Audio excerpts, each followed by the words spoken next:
ఈ మధ్యలో యవనస్తులు తమ్ముళ్ళు చెల్లెలకి ఎలాగైపోయిందంటే, ఇప్పుడు దేవుడు తల్లిదండ్రులు దీవించాడు కాబట్టి మన బిడ్డలకి, నేను last week I was preaching in a revival, అదే చెప్పాను, మన బిడ్డలకి మనకు చెప్పాలి. We have to tell our children what God has done in our lives. మీ సంఘ జీవితంలో, ఈ సంఘంలో దేవుడు ఏ అద్భుతము చేశాడో you have to tell your children. మీ బిడ్డలకు మీరు చెప్పాలి, these were the hot days, these were the dark days, these were the days of tears. కన్నీరు ప్రార్థన, మోకాళ్ళు ప్రార్థన.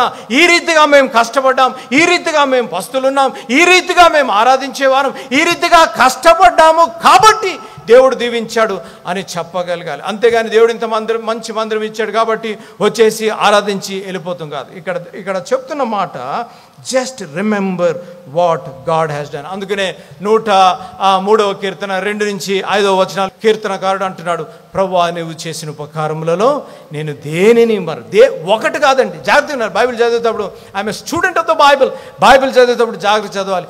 నీవు చేసిన ఒక్క ఉపకారం కాదు, నువ్వు చేసిన ఉపకారములలో దేనిని మరొకము, దేనిని. అందుకనే మనం ఆ మాట, ఆ వర్స్ వాడేస్తాం అంతే, ఏదో కంటగా వాడేస్తాం కానీ do we really mean it? దేవుడు చేసిన ఉపకారములలో దేనిని మరొకము అని మనం we memorize that words. But let me ask you a question, do you remember what? ఆయన చేసిన మేళ్ళు నీకు జ్ఞాపకం ఉన్నాయా? కాదు, అనేక సార్లు మనం మర్చిపోయిన వారంగా మనం ఉంటాం. God has brought you. Do you remember? Do you remember those days?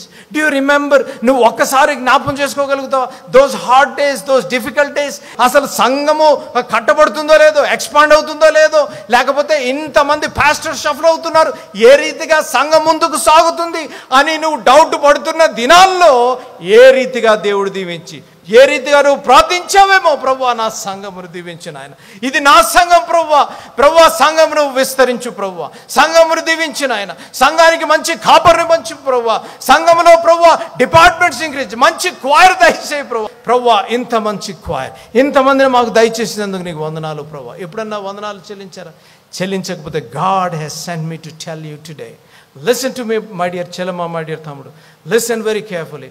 God wants you to remember what God has done. Number 1, దేవుడు ఆయన ఏం చేశాడో నువ్వు జ్ఞాపకం చేసుకోవాలి ఒక్కసారి. దేవుడు ఎటువంటి అంచెలంచెలుగా, దేవుడు ఏ రీతిగా నీకు తోడై, ఏ రీతిగా నీడై, ఏ రీతిగా నిన్ను ఆదరిస్తూ నిన్ను కాపాడుతూ ఏ రీతిగా వచ్చాడో యూ హ్యావ్ టు రిమెంబర్. చెప్పండి, నెంబర్ 1 ఏం చేయాలి? మనము దేవుడు ఏం చేశాడో మీరు జ్ఞాపకం చేసుకోవాలి. దేవుడు ఏం చేశాడో మీరు జ్ఞాపకం చేసుకోవాలి.